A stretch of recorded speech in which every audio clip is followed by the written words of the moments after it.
Bonsoir et merci de nous retrouver pour cette seconde partie d'émission, l'actu vue par les médias. Vous le savez, chaque semaine, nous revenons sur les faits d'actualité qui ont marqué le département.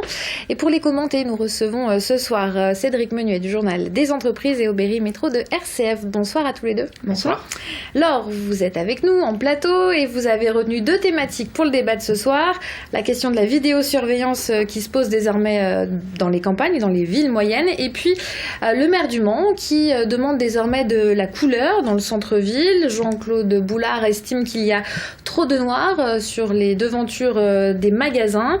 Il demande à ce que le respect du nuancier des centres-villes soit fait. Est-ce que, selon vous, il y a sujet à polémiquer? Est-ce que c'est un sujet à débat, cette question de la couleur dans le centre-ville? Alors je crois que surtout c'est une question qui a surpris tout le monde, où Jean-Claude Boulard a un peu sorti son nuancier de son chapeau, si je puis dire. C'est vrai que jusqu'à présent, on n'avait pas tellement entendu parler de ces questions-là en centre-ville. Bon, après, c'est vrai qu'effectivement, il y a forcément des obligations, notamment de respecter un périmètre autour des bâtiments historiques et des zones protégées de 500 mètres où on ne peut pas faire n'importe quoi. Bon, après, ça a réveillé une vieille question, c'est celle forcément de l'agence O2 qui est au pied de la muraille, qui est même intégrée dans la muraille pratiquement, qui est au bleu pétant O2, qui n'est pas du tout charte, mais ça puisque le nuancier est plutôt rouge, ocre, beige, couleur un peu terre battue mouillée, on ne sait pas trop. Pierre de Roussard, pour être exact. Sable Roussard, exactement. Enfin bref, voilà. Et donc là, c'est vrai qu'on a cette agence bleue qui visiblement a eu la possibilité de faire ce qu'elle voulait, sans réaction de l'architecte des bâtiments de France, qui est plutôt prompte justement à intervenir sur ce genre de choses. Donc on peut se demander s'il n'y a pas finalement un fonctionnement à 2 vitesses pour les boîtes un peu emblématiques du Mans, comme peut l'être O2, et les petits commerçants aujourd'hui du centre-ville à qui on va maintenant imposer des couleurs. Aubéry, pourquoi ça revient dans le débat, là, maintenant, tout de suite?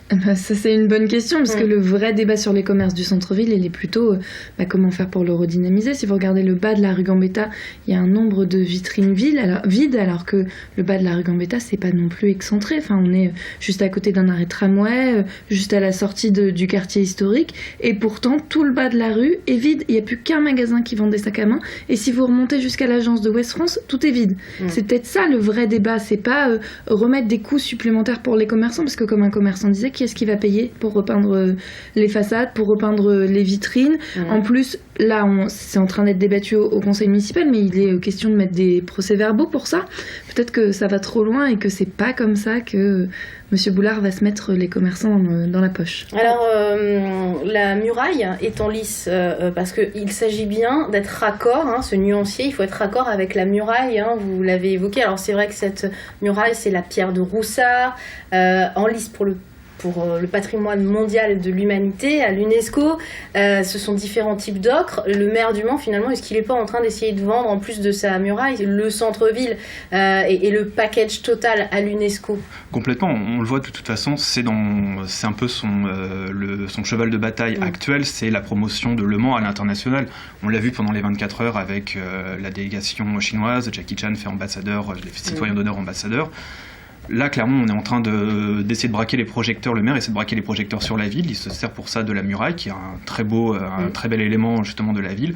Et justement, il essaie d'avoir une harmonie, d'harmoniser tout ça en centre-ville. Mais comme le soulignait Aubéry, on a des commerçants qui aussi doivent vivre, qui ont des difficultés, qui aujourd'hui, si on veut les faire revenir en centre-ville, ce n'est pas en leur imposant des contraintes supplémentaires qu'on va susciter justement un certain dynamisme aussi de centre-ville.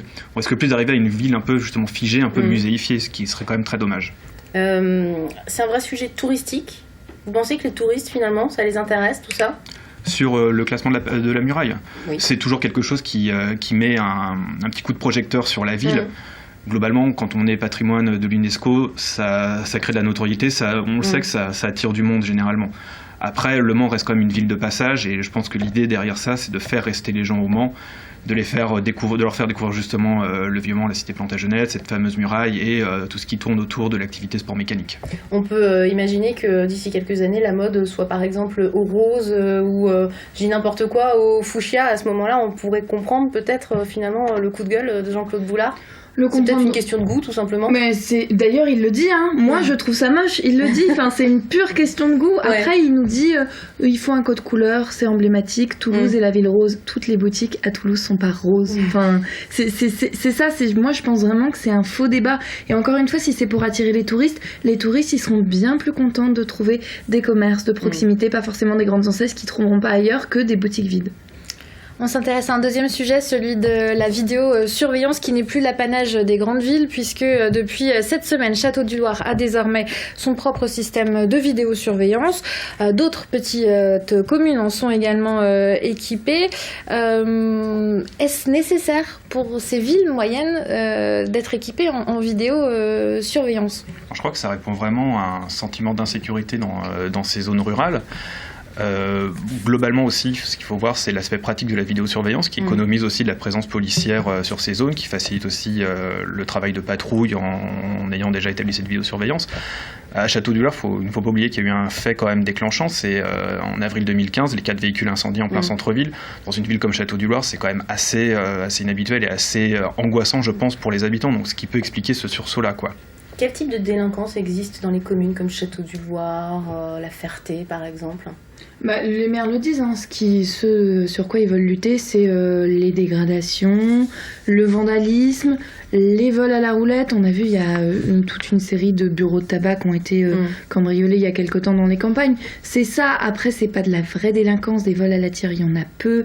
Des vrais crimes à Château-du-Loir, je pense qu'effectivement, il y a eu les 4 voitures brûlées. Depuis, voilà, il y en a pas beaucoup. Après, c'est vrai, ça fait des économies, mais c'est aussi des dépenses. Même s'il y a un fonds de soutien qui a été créé qui prend 40% des 57 000 € qui ont été nécessaires, ça fait quand même des dépenses. Et pourquoi finalement ? Pour rassurer la population, oui, pour faire du bien sûrement à la popularité des hommes politiques. On l'a vu, hein, ça s'est vu, il y a notamment une étude sociologique qui a été menée par des universitaires. Dans le sud-ouest, les petites villes, les maires, après, ils ont une très bonne cote de popularité. Mais finalement, à quoi ça sert ? Si on prend Marseille, il y a 700 caméras de surveillance et il a été montré qu'il y en a 90% qui servent pour le stationnement et 10% qui servent pour la délinquance. Dans une ville comme Marseille, si on remet ça en exergue avec des villes comme Le Mail-sur-Sarthe, encore plus petit que dans l'Orne, que Château-du-Loir, 780 habitants, qui a 8 caméras de surveillance, on peut se demander si vraiment il n'y a pas d'autres dépenses publiques. Il faudrait s'intéresser peut-être aux origines de la délinquance plutôt que d'essayer de... Peut-être que les 57 000 € pour occuper les jeunes, pour trouver de l'emploi, effectivement, ça aurait plu. Ça, c'est... Après, à chacun de décider. Le maire a dû faire une enquête. Les habitants devaient sûrement le vouloir. Si ça les tranquillise, tant mieux. Malgré tout, parlons un petit peu chiffres. C'est un gros investissement pour Château-du-Loir, 55 000 € pour une petite commune. Alors 55 000 € net, hein, après déduction. Il peut y avoir un retour sur investissement quand même pour cette commune ?